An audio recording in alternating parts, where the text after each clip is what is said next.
Hello everyone.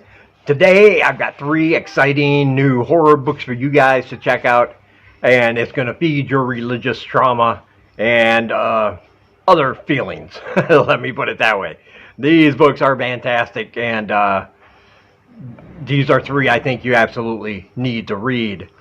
I have horror books for sale as well, and if you see the ones on your screen along with others at the link in the description if you're interested. You can join my Patreon and get horror books from other horror authors every month. Free short horror stories from me and other things if that's something you're interested in. There's only one tier, so check that out. All right, let's get started. So the first book I want to talk about today has been out for a while. I've heard a lot about this book, and it's one of those I put in my TBR, and other obligations got in the way, and it just kind of sat there, and I'm glad I finally got to read it, though, because it's great. This one's called Camp Damascus by Chuck Tingle, and it takes place in a small town that is kind of run by a religious group, and there's a 17-year-old girl, and her family have been in this religion all her life. So she kind of believes everything that religion tells her. But their one claim to fame, this group, is that they say they have the most successful gay conversion camp in the world. They claim 100% success rate in taking the gay kids and scrubbing them clean of that sin. You know, that kind of thing. But this girl, as I said, she is very devout.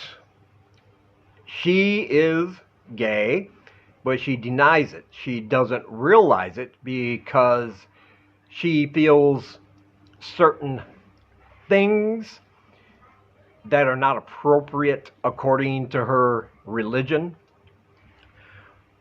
But we're going to see as she starts to experience some things, some visions, or maybe hallucinations, she thinks, or some dreams from her past that she doesn't remember. She'll be in a situation or see somebody, and she'll recognize it, kinda, but not with any details.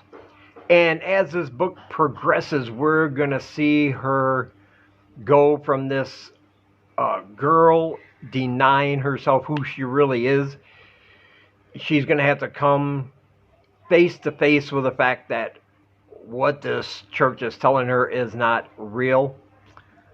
And she is also going to discover something horrifying, because the reason this conversion camp is so successful is something not natural. It is something definitely supernatural. Almost like an eldritch kind of thing. And it's far from godly, of course.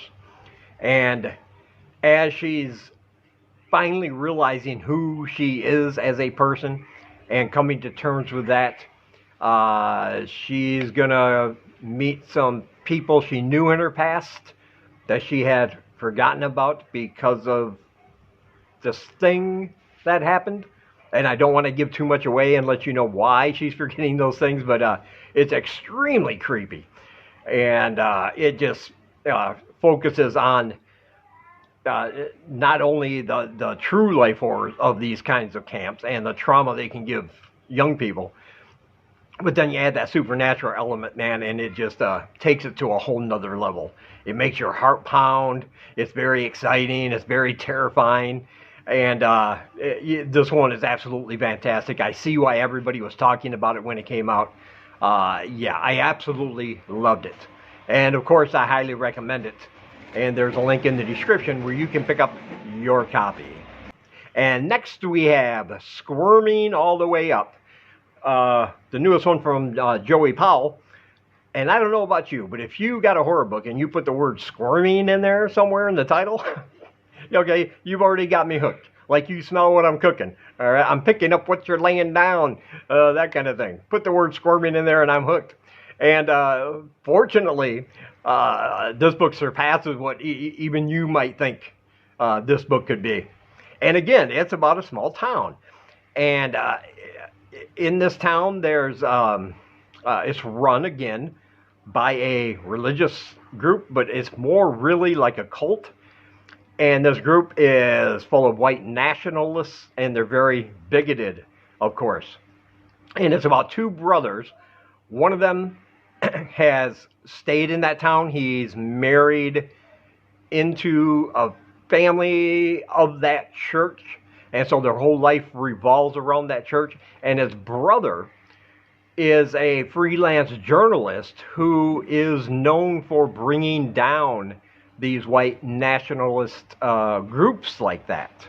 And so when their mother dies, the brother decides to come back to the town, even though he knows his other brother is in this cult group, and they both have ulterior motives because they are estranged. They haven't spoken in a long time. There's animosity there because Anthony is gay, and his brother, of course, being in this group, is not liking that at all.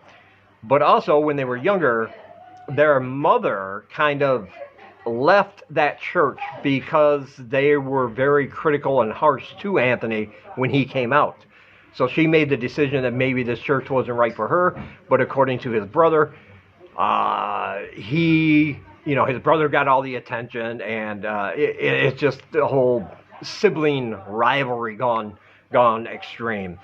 But when Anthony comes back to the town and decides to stay with his brother and his brother's wife, they both have these ulterior motives. Anthony wants to expose and bring down this white nationalist religious cult, and Joe wants to convert him to become a member. And that tension you can feel all throughout the book. But again, what makes it especially horrifying is that even though the brother acts like his beliefs are in line with this church, there's a reason why. And this book is full of some pretty insane twists and secrets that are going to be revealed about certain things. But of course, the biggest one is that the thing they worship, that they call All Father, is not, again, not godly at all. Certainly nothing of this world. And when you're part of this group, when you are infected with this thing, it basically changes who you are, because these creatures are using people from this church, the congregation, as hosts to basically lay their eggs. And it affects them internally and mentally in different ways. It gets crazy, man. It gets absolutely terrifying as it goes along.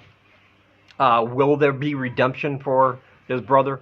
Will he be able to see the error of his ways? And if he does, is he even going to be able to escape if he has these things inside of him that are manipulating and controlling him?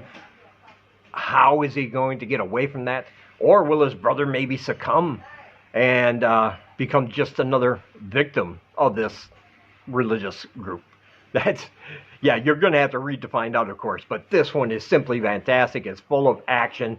You got all these great characters. Like I said, twists and turns and secrets to find out while you're reading there. And there's some very disturbing ones waiting for you to discover. Let's put it that way. This one is great. It's coming out in August, I believe, but I absolutely recommend it. And there is a pre-order link in the description, and you should pre-order your copy. And next we have No Mercy. This one kind of came out of nowhere, man. And this one is dark, and it is bleak, and it is kind of nihilistic as it goes along. But it's a fever dream-like nightmarish tale about guilt and about grief and even a little bit about revenge in there. And it starts out with a guy named Sam. He works at a hospital, working the night shift at the hospital. And there's a roadblock on his way to work one night, and come to find out there was a horrific accident. A drunk driver ran a red light, caused this terrible accident, and killed a woman and her unborn child. The drunk driver, was critically injured as well. At one point, they had to resuscitate him because he died for a little while.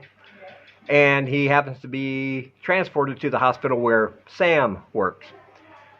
But that's where the story is going to take a weird, feverish, twisted kind of angle. The narrative is going to shift because Sam doesn't really know who he is. He doesn't remember going home sometimes.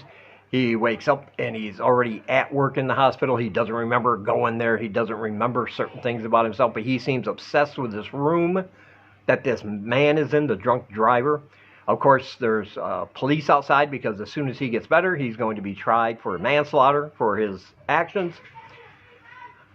And Sam starts seeing things. The hospital changes and shifts around him. Walls turn into like flesh that's pulsating like with a heartbeat. He sees shadow figures. There's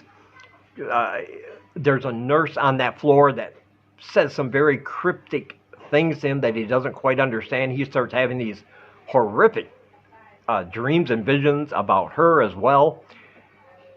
And then at one point, Sam starts seeing things through the eyes of the drunk driver. And that's where things are going to, again, it's going down one road and then it's going to turn back and go down something else. I'm not going to give that away, though. That's for you to find out. But then, like the second half of the book, we are going to see from this drunk driver, and we are going to see how he came to be out that night and the circumstances under which he did this terrible thing. And the thing is, it would be easy to say he was stupid, and it cost a family, a wife, and killed a child, and there's going to be trauma for that family because of that. But this guy's not really a villain. He's not really a bad guy. He did a stupid thing. Okay, driving while drunk, guys, by the way, is just stupid. All right, just don't do it. Just not worth it. But he did it. And yes, it was a stupid mistake. And yes, he should be punished for it some way, but he's not a villain. And we're going to find out what happens once he's out of the hospital during his trial and other things, and how it's all going to connect back to his time in the hospital, his time with this guy named Sam. And yeah, there's something there. That's all I'm going to say, because it gets very weird. It gets very, like I said, fever dream-like in the best possible way as the story goes along. And it is dark and it is bleak. And the thing I like is that in the afterword, the author said how this story came about because it was based on kind of something that happened to him. Not as horrific as the book, but he shares his story. And I always like that when authors do that at the end of their books. They share a little bit about something that happened that inspired the story. I love that. I always read the afterwards in books. I'm all for that. And so that made this book even more impactful, I think, knowing that it was based on something that could have ended very tragically for him, if not for the circumstances. And you'll read about that in the book. But this one is absolutely great, man. If you want something that's just weird and out there and terrifying and just keeps you guessing and then takes you to places you didn't expect, I highly recommend this one. And as always, there's a link in the description where you can pick up your copy. And as always, I want to say thank you for taking some of your time and spending it here with me. And until we meet again, keep reading spooky, my friends.